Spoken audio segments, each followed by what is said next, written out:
sebelah kanan imam.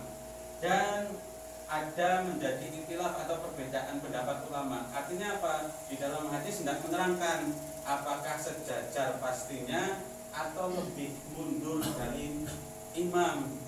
Tetapi pendapat yang lebih kuat adalah lebih mundur sedikit dari imamnya.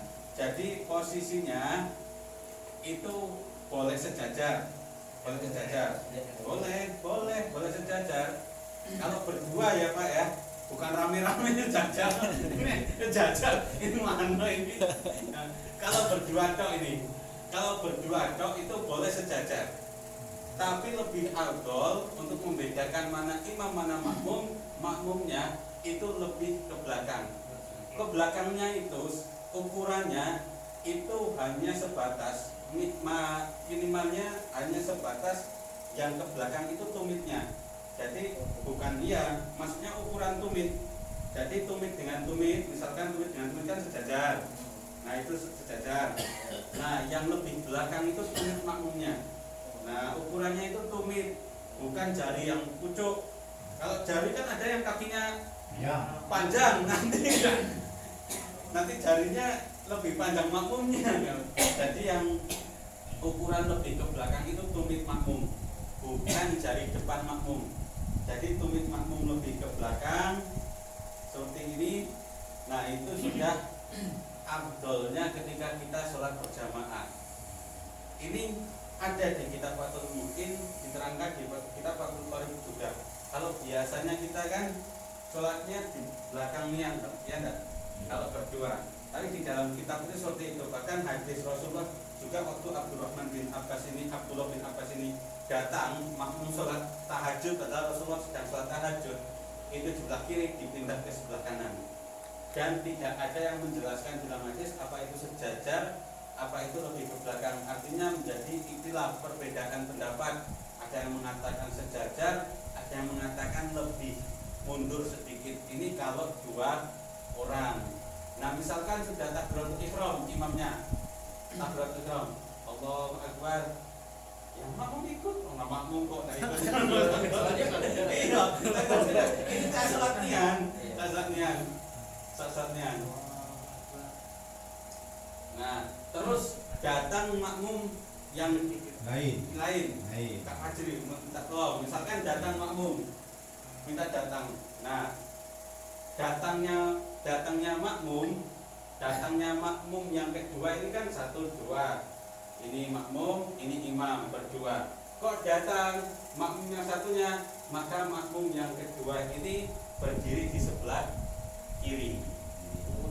Ya, di sebelah kiri. Nah, tidak usah menjauh. Oh, ini. Kalau mau sholat makanya disingkirin dulu. Jadi di sebelah kiri. Takbir, kalau sudah takbirnya ini agak keras, soalnya menjadi agar ada isyarat makmum ini agar dengar bahwa ada makmum yang lain, ada makmum yang datang. Kalau ada makmum yang datang, maka cara sholatnya, kaifiahnya boleh kalau ini nggak ada tembok, boleh imamnya yang maju, atau makmumnya yang mundur. Kalau paham, sama-sama paham. Kalau ada makmum yang datang satu, atau seperti ini, tidak di sebelah kiri pun boleh. Misalkan datang langsung di sebelah kiri, nah langsung ke situ. Tapi dengan takbir yang agak kencang, biar dengar. Nah, kalau takbir agak kencang, takbir Allahu Akbar, takbir Allahu Akbar. Nah, terus makmum yang ini paham, kalau ini paham, otomatis akan mundur, akan menyesuaikan. Tapi mundurnya jangan pakai banyak gerakan. Ya, misalkan penting tidak boleh pakai banyak gerakan. Ya. Nah, kalau takbiratul ihram tidak kalau takbiratul ihram juga tidak paham, maka boleh ditawil. Maksudnya apa? Dipegang halus, di tempat. Enggak usah kenceng-kenceng, Bang. bukan di tempat mundur Ngadian belek. Iya, jadi kalau Allahu Akbar, nah itu Allahu Akbar. ini misalnya tidak paham Iya. Allahu Akbar, memang abot boleh disentuh. Itu nyatanya ini web langsung tarik Pak. Nah, sentuh baik sentuh. Tapi kalau disentuh tidak paham juga, dia nggak usah, jangan terus, wih, ampun, jangan. Tapi kalau tidak paham, kan nggak semua paham. Ada yang sudah takbiratul ihram masih berdiri lagi, masih ditepuk sini masih khusyuk ini, berarti saking khusyuknya ini bukan tidak paham, tapi khusyuknya sampai ditepuk aja nggak noleh-noleh. Maka kalau udah seperti itu ditepuk juga nggak mundur, ya nggak usah dipaksa mundur, biarin. Ya sudah seperti itu. Tapi kalau nanti paham, mesti dia mundur pada makmum yang lain. Mundur dia. Nah, lanjut. Kemudian kalau datang makmum yang ketiga, jadi makmum, kamu lagi, maka terserah mau pilih kanan apa kiri makmumnya. Mau pilih kanan apa kiri? Kanan. Nian, nggak mau pindah. Yakin. Makan nasab. Pindah. Yakin kanan. Jangan berubah. Jangan berubah. Nah, kalau makmum datang yang ketiga, makmum datang ketiga itu bebas mau pilih kanan apa kiri. Tetapi afdolnya itu melihat imam itu di tengah harusnya. Kalau condong ke kanan berarti ke kiri ngambilnya, berarti ke kiri, kan condong kanan berarti ke kiri. Pokoknya kalau imamnya disesuaikan di tengah-tengah, tidak boleh kita kemudian berat sebelah, panjang yang sini panjang nian, yang sini cuma sikok. Enggak, tapi harus sesuai tengah-tengah. Harus istikhlaf ini pengganti imam, namanya istikhlaf dalam fikih. Istikhlaf ini kalau imam batal di pertengahan sholat, makanya disebut istikhlaf, adalah penunjukan makmum untuk jadi imam. Makanya seabdol-abdolnya orang yang di belakang imam nian itu adalah orang yang tahu fikih, tahu tentang bacaan imam itu.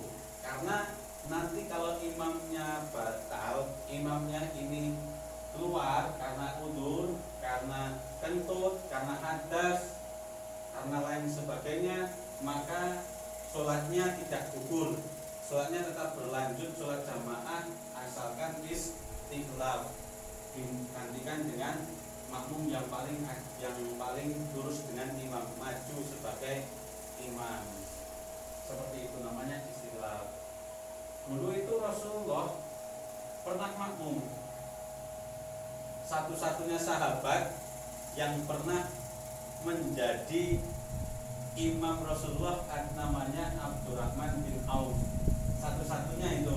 Bahkan Abu Bakar aja waktu itu, kan Abu Bakar itu waktu sholat Rasulullah datang masbuk, kemudian Abu Bakar ini mundur karena tahu yang makmum ini Rasulullah, mundur.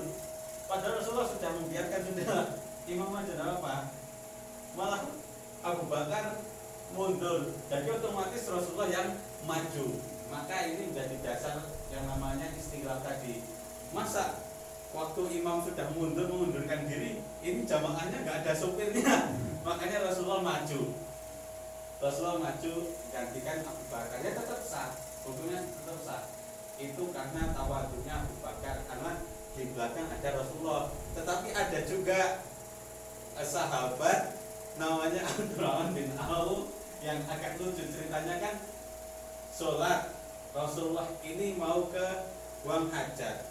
Kalau di Arab itu kan buang hajat ya ke kebun lah, nemu pohon-pohon yang agak rindang, gak terlihat, baru di situ. Dikira para sahabat ini Rasulullah buang hajatnya lama. Dikira para sahabat ini lama, makanya wah ini lama ini Rasul ini buang hajat lama ini. Ya sudah, kita sholat dulu, karena Abdul sholat kan ala waktiha, di awal waktiha. itu ajaran Rasulullah. Rasulullah nggak itu ya kita ajarkan saja. Toh itu juga ajaran Rasulullah. Maka ditunjuk Abdurrahman bin Auf. Abdurrahman bin Auf ini maju setuju jadi imam. Ternyata setelah 2 rakaat Rasulullah balik. Ternyata tidak lama Rasulullah ke itu. Bangkitnya tidak lama. Dan Abdurrahman bin Auf ini tahu kalau Rasulullah datang itu tahu. Tapi tetap lanjutkan. Waktu ditanya selesai, kamu kok kamu nggak mundur kayak Abu Bakar? Kemarin Abu Bakar ini mundur saat tahu Rasulullah datang, kok kamu nggak mundur? Nggak apa-apa. Saya ingin menjadi imam manusia yang paling mulia di dunia dan satu-satunya yang pernah jadi imam manusia yang mulia. Dan Rasulullah pun tidak marah, Pak. Rasulullah ini tidak marah. Itu bukti kalau benar-benar Rasulullah ini nabi. Rasulullah ini rasul yang luar biasa. Ketika Abdurrahman bin Auf ini meneruskan sholatnya, Rasulullah ini malah memuji. Oh bagus, berarti kalian itu benar-benar mengamalkan apa yang saya ajarkan. Sholat diawali waktu, sholat di awal waktu. Jadi saya ditinggal. Coba kalau misalkan kiai ditinggal santri, ini kiainya belum datang ke masjid, santrinya udah sholat duluan jamaah. Misalkan imamnya tahiyat terakhir, imam tahiyat terakhir, praktek tahiyat terakhir, kemudian sudah salam, ya makmumnya sholat, makmumnya 2 ini misalkan, makmum ngeyel, sudah salam, nah makmumnya masbuk, dua-duanya masbuk. Nah, bedanya misalkan masbuk, ada makmum masbuk 2. Ini salam. Assalamualaikum, assalamualaikum. Masbuk kan berarti bangkit lagi. Bangkit lagi. Nah, kalau ada makmum berdua seperti ini masbuk, itu lebih baik yang satu jadi imam atau sholat sendiri-sendiri, Pak, kira-kira? Satu jadi imam, satu jadi makmum. Kira-kira gimana ini? Kan ini masbuk ini selesai. Nah, terus yang ini berdua. Nah, ini kan berdua ini. Kira-kira mau jadi makmum Pak, jadi imam, apa sholat sendiri? Sendiri biasanya. Sendiri soal melanjutkan. Jadi hukumnya kalau makmum seperti ini sudah berimam dengan imam yang sama, maka tidak boleh salah satunya menjadi imam lagi atau menjadi makmum. Nanti terputus, rusak niatnya, rusak sholatnya. Maka tetap sholat berdiri, sholat sendiri-sendiri, dan dihukumi tetap terkonek dengan jamaah, sholat jamaah tetap, walaupun berdiri sendiri nanti tetap dihitung sebagai rakaat sholat jamaah. Tetapi kalau misalkan ada makmum masbuk seperti ini, kemudian ini datang di luar, ini belum sholat sama sekali, boleh tidak makmum ini yang masbuk? Ini kan masbuk lagi melanjutkan 1 rakaat yang ketinggalan, takbir Allahu Akbar, terus ini habis wudu baru datang, boleh tidak jadi makmum? Boleh. Ini jadi makmum, boleh.